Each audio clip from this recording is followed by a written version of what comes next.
प्रिय दोस्तों, त्रिपुरा के पहाड़ी अंचल में दो सुंदर बहनें रहती थीं। उनके बालपन में ही उनकी माता का स्वर्गवास हो गया था। उनके पिता पुरोहित थे। उन्होंने पत्नी की मृत्यु के पश्चात दूसरा विवाह नहीं किया, क्योंकि उन्हें भय था कि दूसरी माता उनकी पुत्रियों का लालन पालन ठीक ढंग से नहीं कर पाएगी। पिता के स्नेह दुलार में पुत्रियां पली बढ़ी।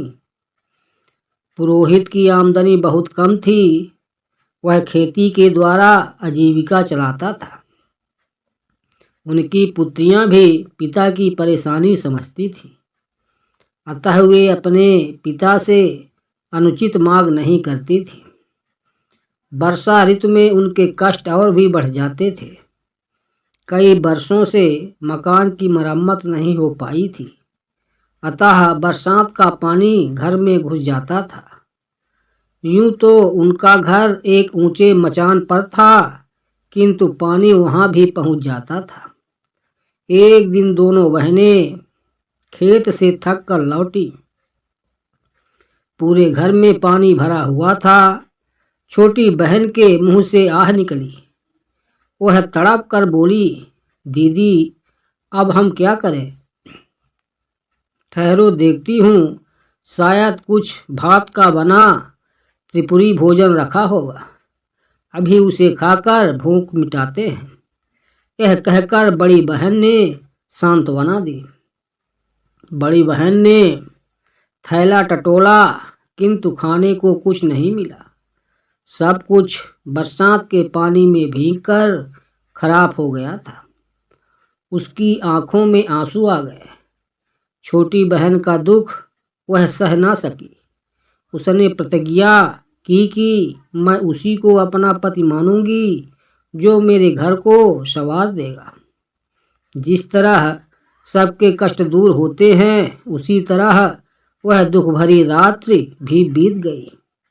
अगले दिन जब दोनों बहनें घर लौटीं, तो घर की काया पलट देखकर दंग रह गईं। सारे घर की मरम्मत की गई थी तथा खाने पीने का सारा सामान भी मौजूद था। इतने खाद्य पदार्थ उन्होंने पहले कभी नहीं देखे थे। पुरोहित ने भी घर का परिवर्तन देखा तो उत्साह के साथ बोला, लगता है यह तो वन देवी की कृपा है। उससे तुम लोगों का कष्ट नहीं देखा गया, इसलिए उसने हमारी सहायता की है। पिता तो भरपेट खाकर सो गए, किंतु बड़ी बहन उनके अनुमान से संतुष्ट न थी। वह चांदनी रात में बाहर आकर खड़ी हो गई। तभी उसकी नज़र एक विशालकाय अजगर पर पड़ी। वह अजगर उनके घर से निकलकर जा रहा था। बड़ी बहन ने उसी क्षण निर्णय ले लिया कि वह अजगर को ही अपना पति मानेगी। उसे पूरा विश्वास था कि उनके घर की दशा संवारने में अजगर का ही हाथ है। छोटी बहन के लाख समझाने पर भी वह अकेले खाना खाने नहीं बैठी। तब हार कर छोटी बहन ने अपने जीजा जी को पुकारा, जीजा जी, खाना खाने आइए। यह आवाज़ सुनते ही अजगर घर में आ पहुंचा। दोनों बहनें उसके विशाल स्वरूप को देखकर घबरा गईं, किंतु वह शांति से भोजन करके लौट गया। यह क्रम काफी समय तक चलता रहा। एक दिन पुरोहित को इस बात का पता चला तो वह आग बबूला हो गया। उसकी सुंदरी पुत्री एक अजगर को पति माने, यह उसे स्वीकार न था। जब बड़ी बेटी खेत पर गई तो उसने छोटी बेटी से कहा, तुम रोज की तरह जीजा जी को पुकारो। छोटी ने समझा कि पिताजी शायद उनसे मिलना चाहते हैं। उसने फिर आवाज लगाई।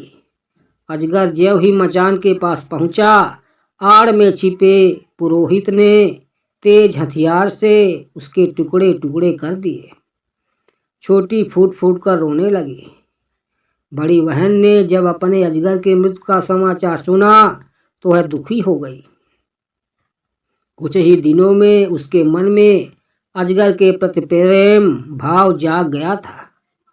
उससे वियोग की कल्पना से वह दुखी हो गई। बिना कुछ कहे वह नदी की ओर चल दी। छोटी बहन भी उसके पीछे चल दी। बड़ी ने आंखें बंद की और रोती रोती नदी के पानी में उतरती चली गई। बेचारी छोटी उसे पुकारते रही, मत जाओ दीदी, मत जाओ दीदी। बड़ी बहन ज्यों ही नदी में उतरी तो सीधे एक राजभवन में पहुंच गई। जल के नीचे इतना सुंदर महल देखकर वह दंग रह गई। प्रवेश द्वार पर उसका अजगर पति स्वागत के लिए खड़ा था। उसके बाद वह वहीं सुखपूर्वक रहने लगी। कहने का तात्पर्य यह है कि कोई भी काम लगन और साहस से किया जाता है तो किस्मत उसकी अपने आप बदल जाती है।